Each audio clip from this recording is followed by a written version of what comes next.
عليكم ورحمة الله وبركاته. الحمد لله رب العالمين، أشهد أن لا إله إلا الله وحده لا شريك له ولي الصالحين، وأشهد أن سيدنا ونبينا محمدا عبده ورسوله الصادق الأمين. اللهم صل وسلم وبارك على سيدنا محمد وعلى آله وصحبه ومن تبعهم بإحسان إلى يوم الدين. سبحانك لا علم لنا إلا ما علمتنا إنك أنت العليم الحكيم. Para hadirin kaum muslimin muslimat, mukminin mukminat, semoga senantiasa dimuliakan dan diberkahi Allah Subhanahu wa taala. Dalam kesempatan yang singkat ini, saya ingin mengingatkan beberapa amalan. Menurut saya amalan ini rata-rata sudah ditahu oleh orang dan hafal, tapi cukup banyak yang melalaikan, tidak menyadari amalan yang sederhana ini dianugerahkan oleh Allah dengan pahala yang amat-amat besar. Yang pertama, bacaan Al-Quran. Banyak orang yang malas membaca karena tidak bisa baca, atau alasan tidak mengerti artinya. Daripada saya baca tak faham artinya, mendingan tak usah baca. Itu bisikan syaitan. Yang membisiki seperti ini adalah syaitan. Buat apa kamu baca? Kan kamu tak faham. Mendingan tak usah baca, supaya kita meninggalkan bacaan Al-Quran. Sedangkan dijanjikan oleh Allah SWT dan juga Rasulullah SAW, setiap satu huruf 10 kebaikan, bukan setiap amal. Semua hitungannya dengan amal. Salat 5 waktu dapat pahala 50, salat duha dapat pahalanya, salat qiyamul lail ada pahalanya, sunnah fajar sebelum azan, sudah azan sebelum salat, itu pahalanya sama dengan dunia dan seisinya, seluas dunia dan seisi. Ini sunnahnya. Kira-kira gimana yang wajib? Rasulullah SAW bersabda di hadis yang sahih, la aqulu alif lam mim harf, walakin alifun harf wa lamun harf wa mimun harf. Alif lam mim bukan satu huruf, tapi alif satu huruf, lam satu huruf, mim satu huruf. Cuba kalau kita baca setiap hari satu halaman aja, berapa kita mendapatkan nilai pahala? Hitung, silakan, bawa kalkulatornya dan hitung sendiri. Tak ada yang sia-sia di sisi Allah. Membaca Al-Quran walaupun tidak memahami isinya, tetap terhitung setiap satu huruf 10 kebaikan. Berarti anda tidak sia-sia membaca Al-Quran walaupun tidak faham. Ada orang membaca tapi berbata-bata, dia merasa salah bacaannya, keliru. Dia sudah berusaha belajar tapi itu kemampuannya. Didatangi syaitan, dibisikin, salah mulu bacaan kamu, tak benar bacaan kamu, wakaf tidak ada benar, panjang pendeknya tak benar, apalagi hukum tajwid tak benar. Bisa keliru, bisa dosa. Astaghfirullah, dosa ya. Udah, terima kasih syaitan. Malah dia terima kasih lagi sama syaitan. Dibisikin, didengarin, diterima, langsung dia rubah, tidak baca. Alasannya takut dosa. Padahal ada berita gembira dari Rasulullah SAW, al-mahiru bil-Qur'ani ma'as safaratil kiramil barara. Yang mahir dalam membaca Al-Quran, nanti di hari kiamat dia bersama malaikat safara kiram barara. Terus ya Rasulullah, gimana keadaan yang berbata-bata itu? Gimana? Walladhi yatata'ta'u fi wa huwa alaihi syaq lahu ajran. Barang siapa yang membaca tapi masih berbata-bata dalam bacaannya, bukan dosa, justru 2 pahala. Satu, karena dia mau baca Al-Quran. Kedua, karena ada berbata-bata, kesulitan dalam membaca. Allah menghargai kesulitan, Allah berikan pahala. Berarti tidak ada rugi sama Al-Quran. Semenjak saya mengambil keputusan tidak memegang HP, saya sadari betapa banyak kita rugi berjam-jam, berhari-hari, berminggu-minggu, bahkan bertahun-tahun kita jauh dari Al-Quran. Aku heran ketika mendengar ada orang yang bisa lewat 1 bulan tapi tidak khatam Al-Quran. 1 bulan 30 hari, berarti minimal setiap hari 1 juz, dikali 30 hari 30 juz. Ada orang 1 tahun dah khatam-khatam. Syukur kalau khatam di bulan suci Ramadan 1 kali. Habis Ramadan dia tutup Al-Quran. Mohon maaf, ketemu lagi di tahun depan pas Ramadan lagi. Ini keadaan kita. Makanya orang berkata, negeri kita bermasalah terus, negeri kita politiknya begini, negeri kita selalu ada ini. Perbuatan tangan kita. Di mana kita jauh hubungan kita sama Allah, Allah hantarkan musibah sampai kita sadar memperbaiki hubungan kita sama Allah. Salatnya, Qur'annya, ibadahnya, itu kunci memudahkan dan mengatasi semua masalah. Silahkan rubahkan pemimpinnya berkali-kali, rubahkan aturan negaranya berkali-kali, tidak akan bisa terjadi kebaikan kecuali hubungan kita dari Allah Subhanahu Wa Taala. Semakin baik hubungan kita, semakin dekat Allah yang urus. Tapi kalau kita mengurus sendiri dan kita jauh dari Allah, ya silahkan. Kata Allah, silahkan. Wakaltuhu ila nafsi, aku tinggalkan dia untuk dirinya sendiri. Dan siapa kira-kira yang bisa mengurusi dirinya kalau bukan pertolongan Allah SWT? Jangankan bisa khatam Al-Quran dalam 30 hari, jangan 1 juz dalam 1 hari, 30 hari bisa dikhatam dalam waktu 10 jam. Saya pernah tes, menghitungkan waktu, bawa alarm, membaca dari subuh sampai zuhur. Tiba waktu zuhur, saya stop alarmnya, saya lanjut lagi habis zuhur. Sampai asar, lanjut lagi habis asar, lanjut sampai maghrib. Berapa saya habis khatam 30 juz? Bagi orang yang lancar bacaannya, tidak berbata-bata, bacaannya lancar, hurufnya jelas, tajwidnya bagus, tidak terlalu cepat, standar, sebagaimana bacaan tadi salat Isya, itu namanya standar, hadar, tapi disempurnakan tajwid, tidak boleh cepat dan tidak boleh terlalu lambat. 10 jam mampu khatam 30 juz. Saya punya teman sekolah di Madinah, dia berhasil khatam 30 juz dalam waktu 7 jam 49 menit. Makanya aku heran kalau ada orang berkata 1 bulan, mana bisa ya? Tahu enggak ya apa yang membuat masalah kita kenapa tidak bisa khatam Al-Quran? Karena suka lihat halaman belakang. Begitu buka, baru mulai Al-Baqarah, Alif Lam Mim Dzalikal, buka terus halamannya. Sambil baca kita buka 600 sekian, kapan habisnya? Hudal lil muttaqin, sadaqallahul azim. Sudah langsung sadaqah, karena sudah merasa berat. Dia menghitung halaman belakang, sedangkan dia baru aja mulai 1 ayat. Dia langsung sadaqallahul azim. Syaitan tidak mungkin dan tidak senang melihat kita sering membaca Al-Quran. Kalau orang dulu susah baca Al-Quran wajar, karena susah menemukan Quran. Zaman sahabat cari kulit unta untuk tuliskan ayat yang Allah turunkan. Ada potongan ayat di Sayyidina Utsman, ada potongan ayat di Sayyidina Abu Bakar, ada potongan ayat di sana sini. Coba kumpulkan, susah. Makanya semuanya larinya kepada sahabat yang begitu datangnya wahyu, mereka langsung mendengar dari Rasul, langsung bisa hafal. Seperti Sayyidina Ubay bin Ka'ab radhiyallahu an, Zaid bin Thabit radhiyallahu an, Anas bin Malik radhiyallahu an, Uthman bin Affan. Jadi mereka datangin para penghafal Quran. Dah ada mushaf, dah ada Quran, dah ada HP, bisa download Al-Quran 30 juz. Gimana? Tapi mereka tidak pernah tinggalkan Al-Quran. Bahkan ada di antara sahabat yang setiap malam tahajudnya khatam 30 juz dalam 1 tahajud. Coba bayangkan, kira-kira alasan kita apa? Quran sudah di mana-mana, dalam segala terjemahan, warna-warni, tajwid, semua ada. Yang bagus, yang besar. Maaf mata saya, ada yang besar, ada segede meja ini, ada. Susah menemukan, alhamdulillah HP bisa sekarang isinya 30 juz, bisa dibawa kemana-mana, tidak usah pusing mencari Al-Quran. Semua kemudahan, semestinya kita mampu mengalahkan sahabat Rasul. Karena kita semua fasilitas ada. Apa yang kita mau bilang sama Allah?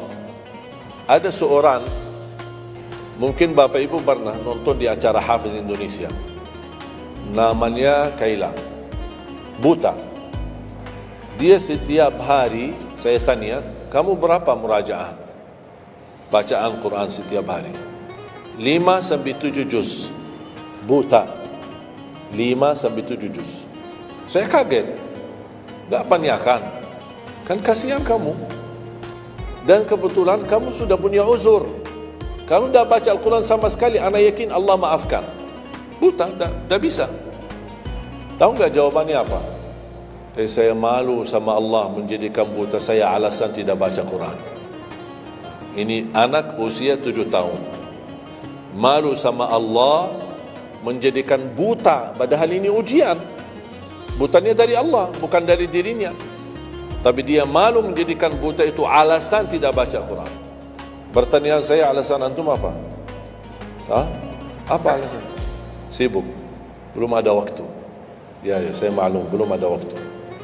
Memang dunia ini bikin stres, makanya tidak ada waktu. Saya nasihatkan mulai hari ini, jangan kasih Al-Quran sisa waktumu. Dalam istilah, kalau ada sisa waktu, insya Allah saya baca Quran. Kalau itu niatnya, dah bakalan.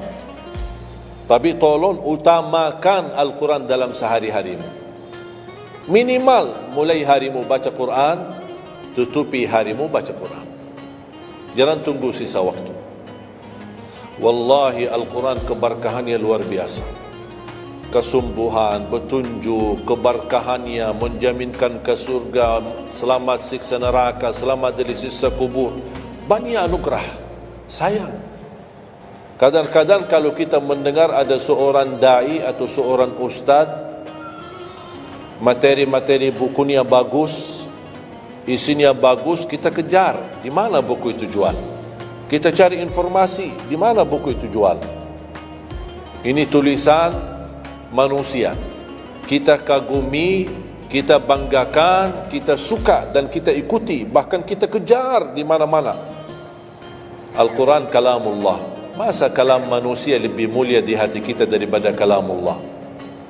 Silahkan boleh kagumi apa penyampaian ustaz, da'i, tapi jangan melebihi apa kata Allah.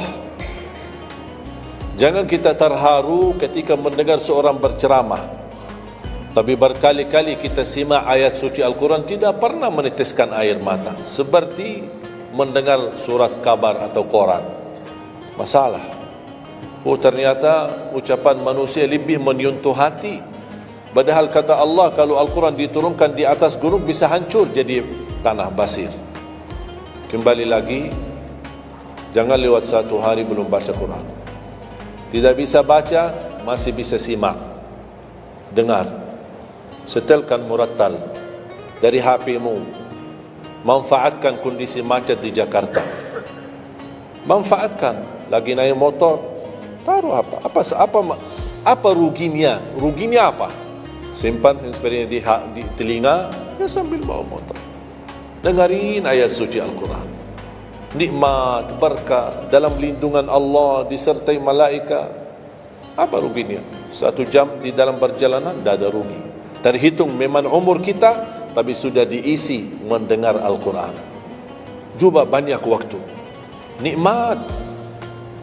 Kalau saya merasa kesibukan mengganggu sampai tidak ada luang waktu cukup untuk saya bisa baca tilawah di rumah, saya menikmati di jalan.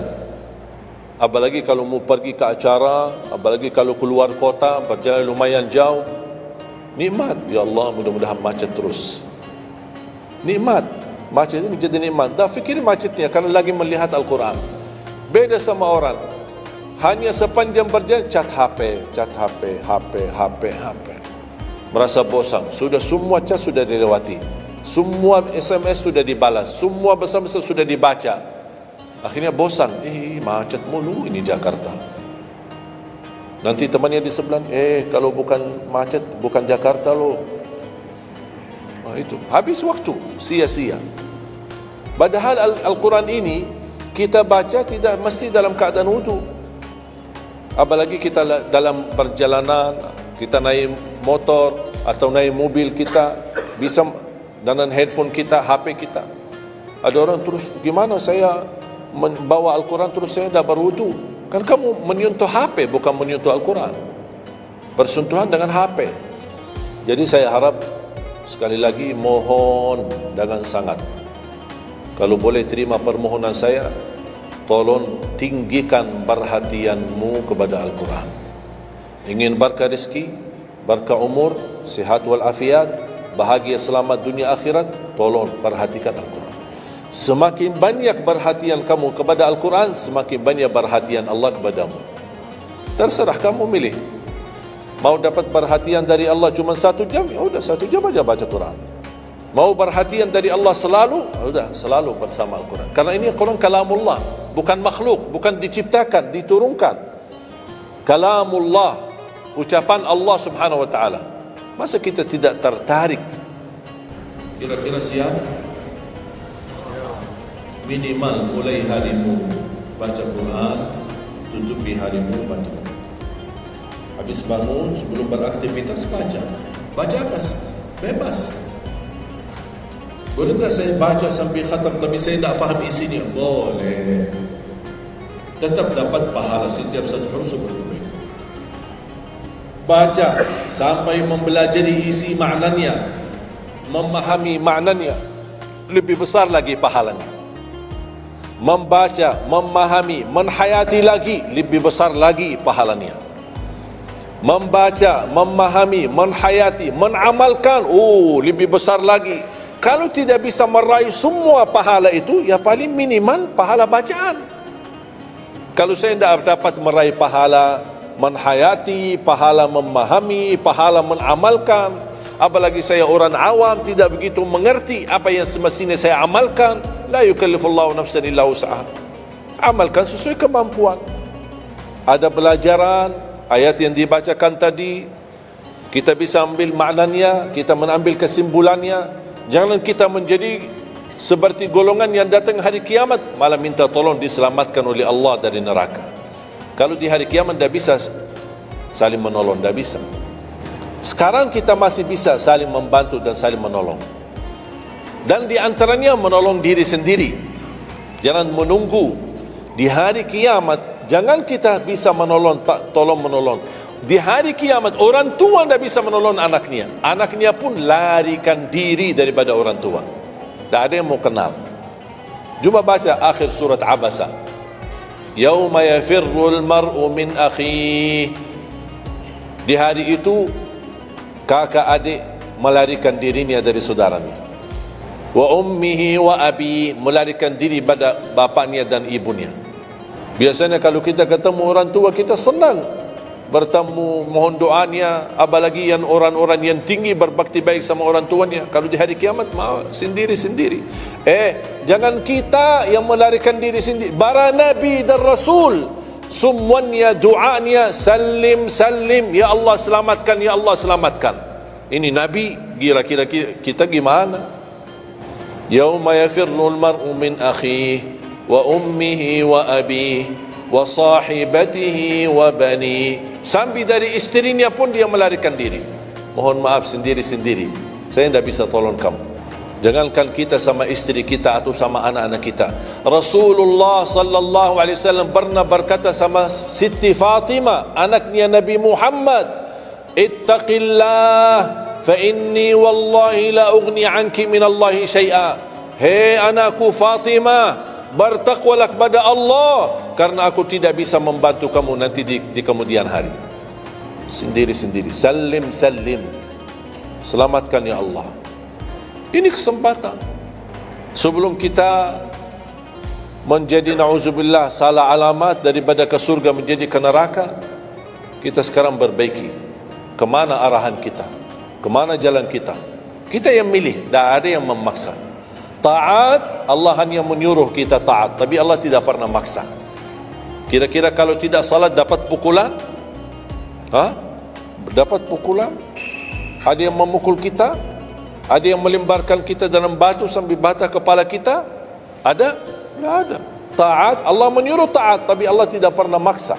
Sama juga syaitan menyuruh kita dosa maksiat, tapi syaitan tidak pernah maksa kita.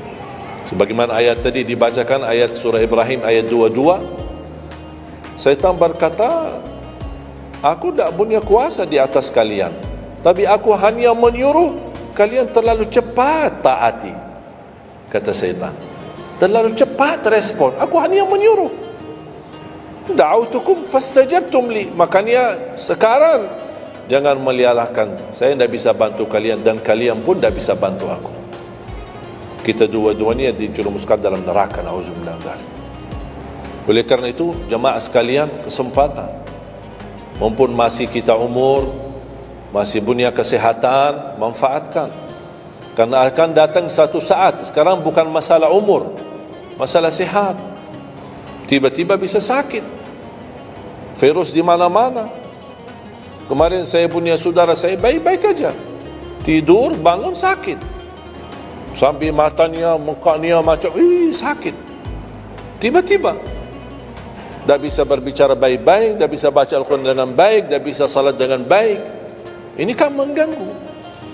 Makanya Rasul mengingatkan, ketika anda sehat dan masih punya umur, jangan sia-siakan, karena akan datang satu saat anda tidak sehat dan tidak bisa maksimal ibadah. Selama anda masih bisa dan mampu maksimal ibadah, manfaatkan, jangan dirugikan. Akan datang satu saat anda tidak bisa. Saat anda berdiri, manfaatkan salatmu saat berdiri. Besok akan datang satu saat anda tidak bisa berdiri. Bahkan ada orang yang ingin sekali sujud, tapi dia bisa karena sakit lutut. Dia tidak bisa lipatkan kakinya, tidak bisa sujud. Betapa banyak orang yang merugi ketika dia sehat, dia tidak memanfaatkan dan menikmati ibadahnya. Yang kedua, doa azan. Setiap hari kita mendengar azan 5 kali. Sayang sekali banyak yang sibuk dengan handphonenya. Azan ini panggilan Allah. Barang siapa, kata Rasulullah SAW, mengikuti perkataan muazzin, artinya muazzin mengucapkan Allahu Akbar, Allahu Akbar, kita ucap Allahu Akbar, Allahu Akbar, Asyhadu an la ilaha illallah, asyhadu an la ilaha illallah, asyhadu anna Muhammadar Rasulullah, asyhadu anna Muhammadar Rasulullah. Habis wa asyhadu anna Muhammadar Rasulullah, kita berkata wa ana asyhadu an la ilaha illallah wahdahu la syarika lah wa anna Muhammadan abduhu wa rasuluh. Raditu billahi rabba wa bi Muhammadin nabiyya wa bil islami dina. Sebagaimana diriwayatkan Imam Muslim. Hayya 'alas salah, kita jawab la haula wala quwwata illa billah. Apa hikmahnya di sini la haula wala quwwata illa billah?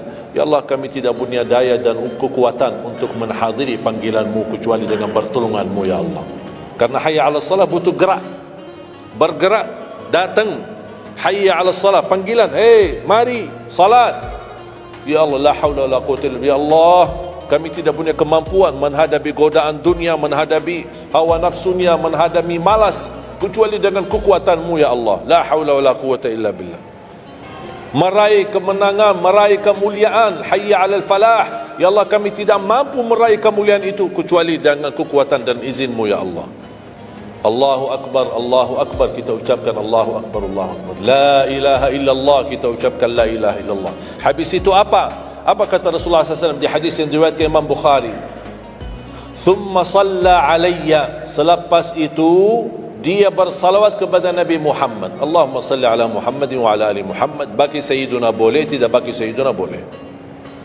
Selepas itu doa, Allahumma rabb hadhihi ad-da'wati at-tammah was-salati al-qa'imah ati Muhammadan al-wasilata wal-fadilah wab'athhu maqaman mahmudan alladhi wa'adta.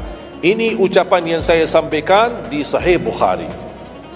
Ada riwayat-riwayat yang lain, Allahumma rabb hadhihi ad-da'wati at-tammah was-salati al-qa'imah ati sayyidina Muhammadan al-wasilata wal-fadilata wad-darajata al-'aliyata ar-rafi'ata min al-jannah wab'athhu maqaman mahmudan alladhi wa'adta innaka la tukhliful mi'ad. Innaka la tukhliful mi'ad. Tambahannya diriwayat Imam An-Nasai dan semuanya sahih. Mau milih mana yang anda hafal, mana anda biasakan, silakan. Mau ambil hadis yang diriwayatkan Imam Bukhari boleh, mau ambil yang diriwayat Imam Nasai boleh. Asal jangan sampai begitu dengar azan tidak mengikuti muazzin dan sia-siakan doa itu. Padahal doa sederhana. Siapa yang tidak hafal? Setiap ditayangkan azan di TV selalu dibacakan Allahumma rabb hadhihi da'wati tamma wa salatil qaim. Saya pernah tanya guru saya, seandainya ketika saya mendengar azan tapi terlalai dengan kesibukan atau telefon mendadak atau apalah urusan, baru saya menyadari ketika muazzin sampai ke hayya 'alas salah, saya belum mengikuti dari awal. Gimana caranya biar saya tidak rugi dalam pahala? Kata guru saya, ulang sendiri dari awal. Allahu Akbar, Allahu Akbar, Allahu Akbar, Allahu Akbar. Asyhadu an la ilaha illallah, asyhadu an la ilaha illallah, asyhadu anna Muhammadar Rasulullah. Sampai mendapat mengikuti muazzin dalam sisa azannya. Begitu selesai baca doa yang saya tadi sampaikan, apa kata Rasulullah?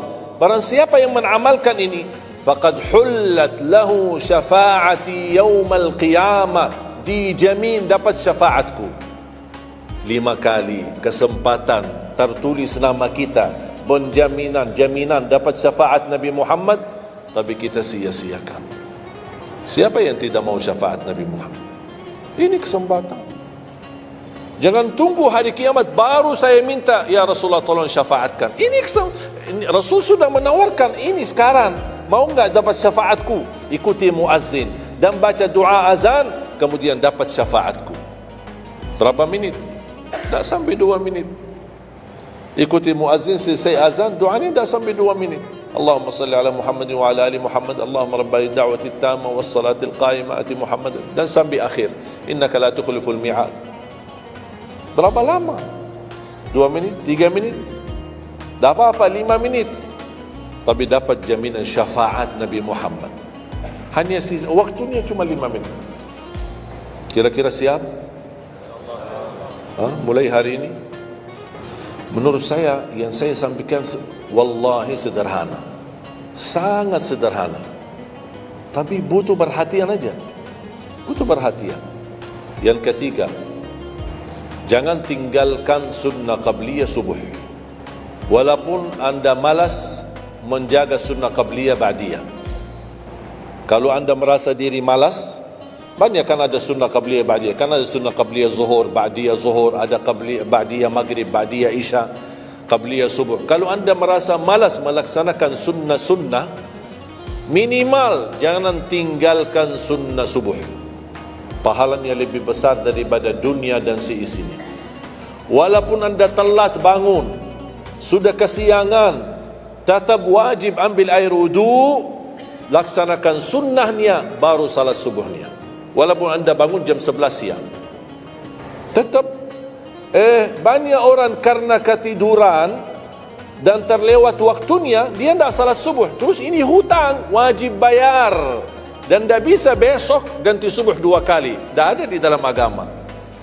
Subuh, ya udah, ya Allah, nawaitu salat subuh yang kemarin karena saya ketiduran lillahi ta'ala. Tidak bisa. Apa kata ini? Bukan, mohon maaf, ini bukan kata saya supaya orang jadi ini pendapat baru. Bukan kata saya, tapi kata Rasulullah SAW. Bukan kata Majlis Ulama Indonesia, bukan kata saya, bukan kata siapa-siapa. Kata Rasulullah SAW di hadis yang sahih, man nama an salatin aw nasiyaha falyusalliha mata dzakaraha la kaffarata laha illa dzalik. Ya Allah, terima kasih ya Rasulullah. Sepertinya Rasul sudah diberitahu umatnya bakal ketiduran banyak dari salat. Makanya sudah diberikan solusi. Seandainya ketiduran, ini juga kata Rasulullah, man nama an salatin, silahkan nanti anda pas pulang buka di Google, biar lihat sanad hadisnya ini. Oh, Syekh Ali kau bawain hadis yang tidak benar. Silahkan. Tahu, kenal enggak Syekh Google? Syekh Google kenal? InsyaAllah semua ilmu dia tahu. Tinggal masukin aja. Barang siapa yang ketiduran dari salat, hadis, terus klik, dia keluar. Semua dasarnya apa dijelaskan. Semua. Mau bahasa Arab ada, mau bahasa Indonesia ada, mau bahasa Inggris pun ada. Syekh Google hebat. Man nama an salatin aw nasiyaha falyusalliha mata dzakaraha la kafarata lahu illa dzalik. Barang siapa yang ketiduran, coba ketiduran. Tidur menurut ulama dianggap uzur. Pernah istri saya ketika saya keluar kota, dia hubungi dan dia bangun kesiangan, kira-kira jam 8. Dia telefon dan nangis. Kenapa nangis? Sakit? Enggak, ketiduran tadi subuh. Ya udah, ambil air wudu, salat subuh. Rasulullah aja pernah ketiduran dari salat subuh. Yang tidak boleh, jangan terlalu sering. Kalau sekali-kali karena sakit, terlalu lelah, capek, Allah maklumlah, kita manusia lemah. Tapi jangan setiap hari ketiduran. Ya Allah, maaf, ketiduran ya. Kira-kira di jam kantor, kalau setiap hari kita telat, alasannya, ya maaf bos, ketiduran. Besok lagi alasan yang sama, maaf, ketiduran. Besok lagi alasan yang sama. Kira-kira gimana? Dipecat enggak? Dipecat. Malu kita, sama manusia aja tak berani kita dengan alasan yang sama, kita selalu itu aja. Masa sama Allah kita berani? Sekali-kali boleh uzur, capek, sakit, sekali-kali, tapi jangan terlalu sering.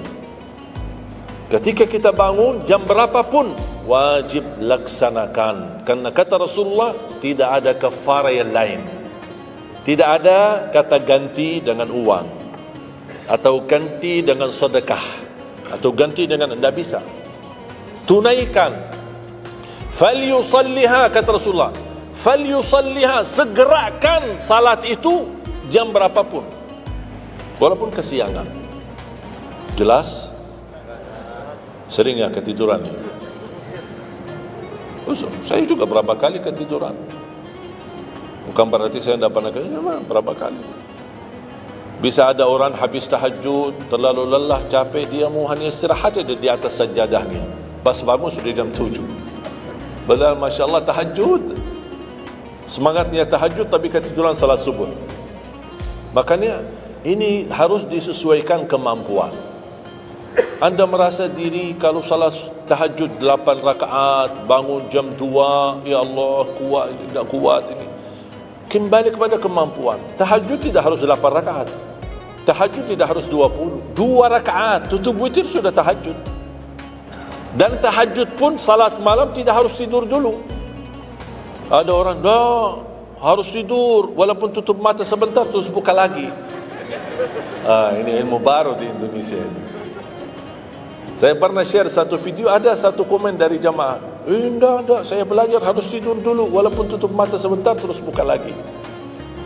Kembali kepada kemampuan. Ada yang biasa tidur, bangun tengah malam, sepertiga akhir, itu lebih afdal. Tapi ada yang tahu dirinya, kalau saya tidur mana bisa bangun. Udah, mendingan daripada tidak ada tahajud malam itu, mendingan kita salat. Dan ini bukan kata saya, dan bukan kata ulama, tapi kata Rasulullah sallallahu alaihi wasallam. Sebagaimana di hadis yang sahih, kata Abu Hurairah radhiyallahu an, pernah Rasulullah menwasiatkan aku jaga witir sebelum tidur. Berarti Rasul mengizinkan kita melaksanakan ibadah salat malam, di antaranya witir sebelum tidur. Umar bin Khattab radhiyallahu anhu punya kebiasaan witir sebelum tidur. Ditanya, kenapa witir sebelum tidur? Dia kata, saya takut meninggal dunia dalam keadaan tidur, belum tertulis nama saya sebagai ahli witir. Saya punya kebiasaan, habis pulang ke rumah, sebelum tidur ambil air wudu, salat 2 rakaat sunnah wudu, kemudian salat 2 rakaat muqaddimah witir, kemudian 1 rakaat witir, baru saya tidur. Kalau dapat bangun lagi, alhamdulillah bisa tahajud, tapi tidak boleh witir lagi karena sudah witir duluan. Sudah faham? Sederhana enggak Islam ini? Sederhana. Banyak orang yang berkeinginan tahajud, berkeinginan salat witir, tapi kan harus tidur. Saya orang yang berat tidur. Kalau saya tidur mana bangun lagi. Udah, kesempatan bisa anda laksanakan sebelum tidur. Ada orang yang memang tidurnya aja akhir, jam 12, jam 1 baru dia bisa tidur.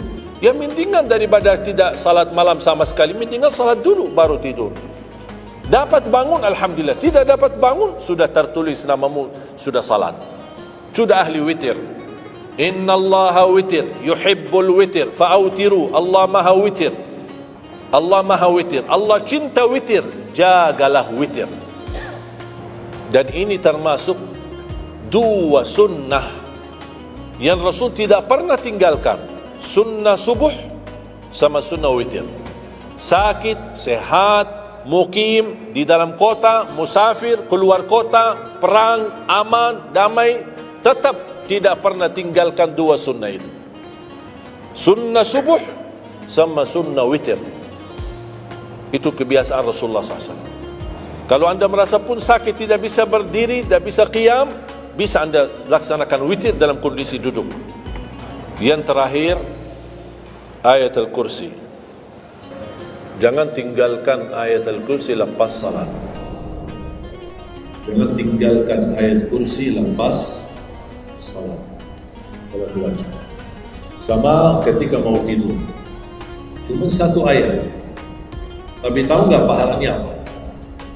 Kan habis salat kan ada zikir-zikir kan? Istighfar, tasbih dan yang lain-lain. Di antaranya baca ayat kursi. Tahu nggak pahalanya apa? Ada yang pernah baca pahalanya apa? Barang siapa yang membaca ayat al-kursi setiap habis salat fardu, laisa bainahu wa bainal jannati illa an yamut. Tidak ada sesuatu yang mampu menghalanginya masuk surga kecuali menunggu mati. Cuma baca ayat kursi. Dan ketika mau tidur, lagi buru-buru, ada meeting, ada rapat, ada urusan mendadak, habis salat, astaghfirullah, astaghfirullah, astaghfirullah, Allahumma antas salam wa minkas salam, sampai selesai, langsung baca ayat kursi. Terus subhanallah itu yang lain-lain gimana? Dapat apa? Sambil jalan. Naik motor, subhanallah, subhanallah, subhanallah, subhanallah, sambil jalan. Subhanallah ada riwayat 33, ada riwayat 25, ada riwayat 10, minimal 10. Subhanallah 10 kali, alhamdulillah 10 kali, Allahu Akbar 10 kali. Itu yang paling sederhana. Saya bagikan ini, biasanya kalau saya isi di kementerian atau di pejabat, saya kasih zikir-zikir begitu. Pak, subhanallah cuma 10 kali. Biasanya kita tahu 33, lah ini khusus buat pejabat. Yang penting zikir, supaya jangan tinggalkan. Zikir. Banyak orang sibuk, mendadak ada urusan, udah zikir, subhanallah cuma 10 kali. Subhanallah 10 kali, alhamdulillah 10 kali, Allahu Akbar 10 kali. Itu paling cepat. Ternyata di dalam agama ada yang juga hemat. Hemat sederhana tapi pahalanya tetap besar dan dikurangi. Tidak ada pahala yang hemat. Semuanya pahala sempurna, semuanya pahala agung, sempurna dan luar biasa dahsyat balasan Allah Subhanahu wa taala. Makanya jangan disia-siakan. Yang sederhana ini, makanya saya buat buku 20 amalan ringan tapi pahalanya sangat menakjubkan. Karena selama saya di Indonesia, saya sudah tahu prinsip orang Indonesia. Orang Indonesia tidak suka yang ribet-ribet. Yang ribet-ribet tidak suka. Yang susah-susah tidak suka. Orang Indonesia mau mudah yang ingat, mudah dihafal, mudah diamalkan dan masuk surga. Itu orang Indonesia. Ya, jadi yang susah-susah, oh iya, gimana suruh baca 1000 kali? Tidak ada waktu 1000 kali. Baca ada sudah 100 kali, udah ngantuk. Saya kasih yang sederhana. Kenapa saya kasih? Karena kemampuan beda-beda. Ada yang tekadnya tinggi, kemampuannya luar biasa dahsyat, bisa ribuan kali dia berzikir, dia silakan. Tidak ada yang melarang kita berzikir, bebas berapapun. Tapi ada yang malas. Udah. Jadi alhamdulillah di dalam ajaran Islam kita ada malas ya ini malas. Makanya saya bikin 20 amalan dan ini buku 20 amalan ringan. Pahalanya sangat menakjubkan. Pahalanya sangat besar walaupun amalannya ringan, mudah, sederhana. Dan buku ini hanya laku di Indonesia, tidak laku di Arab. Maka cocok dengan budaya Indonesia, saya sudah hafal. Dan sama dengan bacaan. Mohon maaf tadi kepanjangan insyaallah. Pas begitu saya ingat merindukan kota Madinah, suasana Madinah. Pas di rakaat yang kedua saya bilang, saya di Indonesia. Makanya saya tidak jadi panjang rakaat kedua, biar lebih cepat. Karena memang budaya ini tidak bisa panjang-panjang, lama-lama tidak bisa. Kalau kulhu bisa dibagi dua, terima kasih. Kita lihat tarawih kan salah satu contoh tarawih. Walaupun 23 rakaat jumlahnya banyak, tapi ayatnya pendek. Al-Hakum qul, Al-Asr qul, Al-Humazah qul. Ini budaya. Kita kan hormati budaya, harus belajar.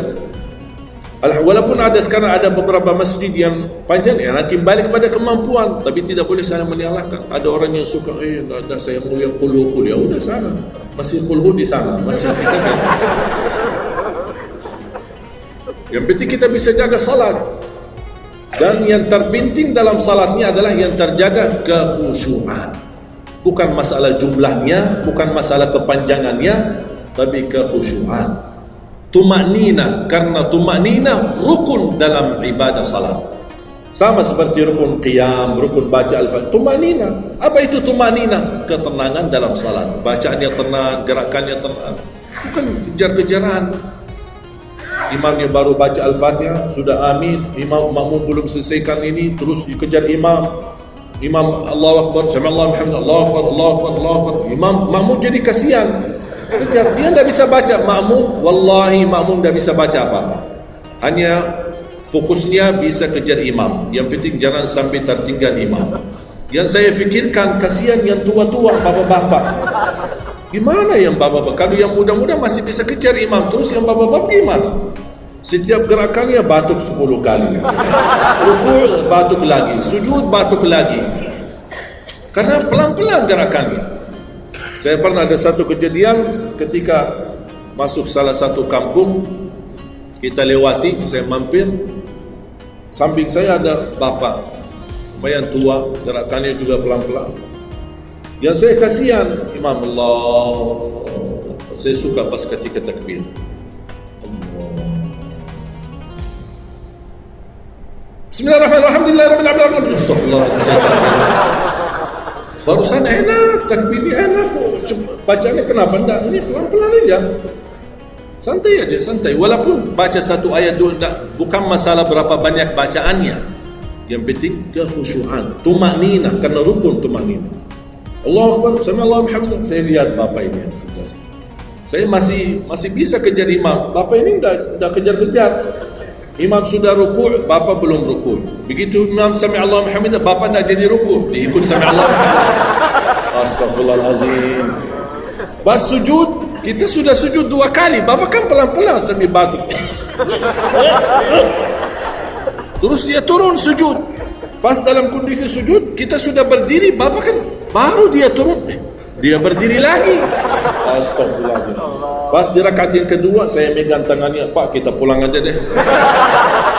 Biar bapak salat di rumah. Kasihan bapak tidak bisa salat, tidak bisa ruku, tidak bisa sujud, tidak bisa apa-apa.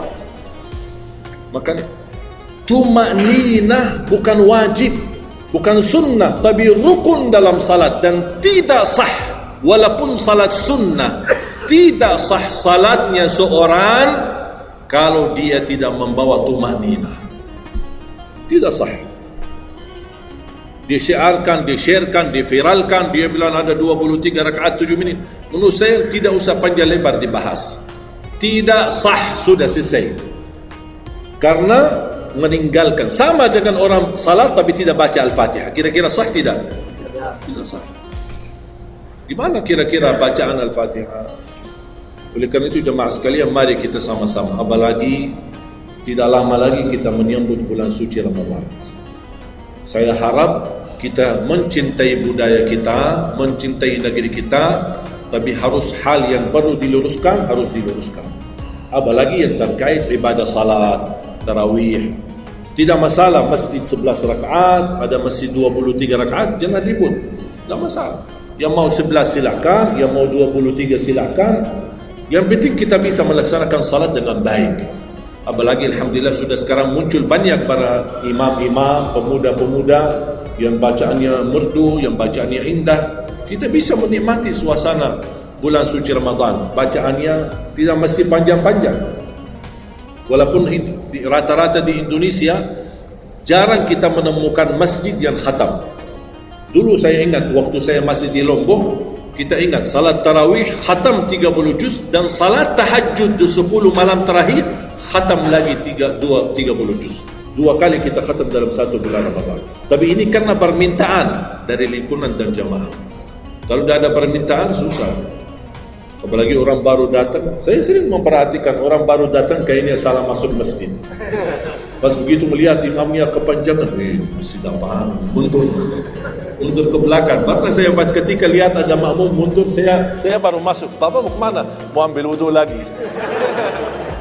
Pas habis salat saya tarik kanan kiri, tidak ada. Ternyata ambil wudu di rumahnya. Jadi karena tidak semua bisa, makanya tidak boleh kita saling menyalahkan, tapi kita harus saling mengingatkan. Saling mengingatkan. Mari kita sama-sama menjaga ibadah yang benar. Mari kita sama-sama menjaga ibadah yang khusyuk, ibadah yang tumaknina. Mudah-mudahan amalan-amalan yang saya sampaikan tadi, mudah-mudahan bisa diingat, bisa dihafal dan mudah diamalkan. Masih ingat kan?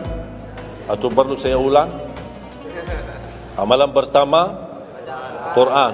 Minimal mulai harimu baca Quran, tutupi harimu baca Quran. Yang kedua, ikuti muazzin, sama juga disertai doa azan karena jaminan dapat syafaat Nabi Muhammad SAW. Yang ketiga, jangan tinggalkan qabliyah subuh sesudah azan. Walaupun anda bangun telat, melaksanakan salat subuhnya tetap didahulukan dengan salat sunnahnya. Terus yang keempat, witir. Jangan lewat satu malam belum witir. Walaupun anda bisa laksanakan witir habis salat sunnah ba'diyah isya atau sebelum tidur anda di rumah bisa laksanakan witirnya. Terus yang kelima, yang keenam, ayat kursi setiap habis salat fardu. Mudah-mudahan insyaAllah amalan ini yang sederhana mudah-mudahan bisa kita jaga. Walaupun sederhana, tapi saya yakin akan membantu menjadikan banyak perubahan dalam kehidupan kita. Akan bertambah keberkahan, ketenangan. Kita akan merasa jauh lebih sejuk, bahkan jauh lebih nikmat untuk kita beribadah. Baru saya ingat satu hal, sedekah. Kalau bisa, sedekah subuh. Pengalaman saya dari semua pelajaran yang saya belajari, saya menemukan sedekah semua waktu baik. Jumat, waktu majlis ilmu, habis majlis ilmu, semua sedekah itu baik. Tapi saya menemukan sedekah subuh itu yang paling baik, yang paling dahsyat, yang paling cepat terkabul hajat kita. Kenapa sedekah subuh dahsyat? Karena setiap waktu subuh Allah turunkan malaikat, tugasnya cuma satu, mendoakan orang yang berinfak di subuh hari.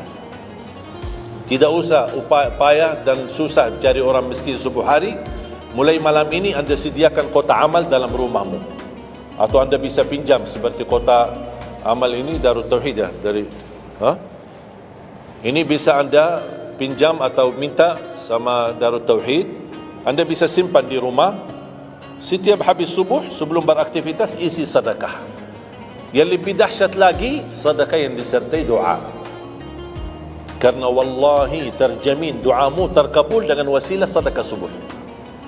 Sakit, ya Allah, aku mohon dengan berkat sedekah ini sembuhkan penyakitku. Kalau orang tua yang sakit, doakan orang tua. Ya Allah, dengan berkat sedekah subuh ini sembuhkan orang tua saya. Mencari jodoh, mencari kerjaan, apapun masalah yang anda hadapi, masalah hutang, masalah apapun. Orang tua sudah meninggal, ya Allah, aku mohon dengan berkat sedekah ini titipkan pahala sedekah ini untuk kedua orang tuaku. Apa saja, mau hafal Al-Quran, tapi kalau boleh saya usulkan, satu kali sedekah fokus satu hajat. Jangan sedekahnya koin tapi doanya sambil terbit matahari. Malu sama Allah. Kelamaan doanya sambil malaikat tulis doanya, kelamaan. Banyak sekali doa. Satu kali doa, satu kali hajat, satu kali sedekah. Sesuaikan. Bukan Allah tidak bisa, Allah maha bisa menolong kita, tapi kita malu. Masa kita sedekah begitu saja, tapi kita minta panjang lebar.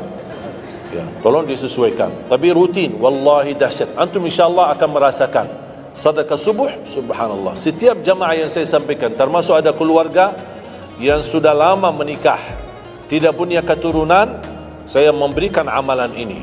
Suami istri masing-masing mengamalkan, isi sedekahnya, ya Allah, aku mohon dengan berkat sedekah ini karunialah kepada kami keturunan.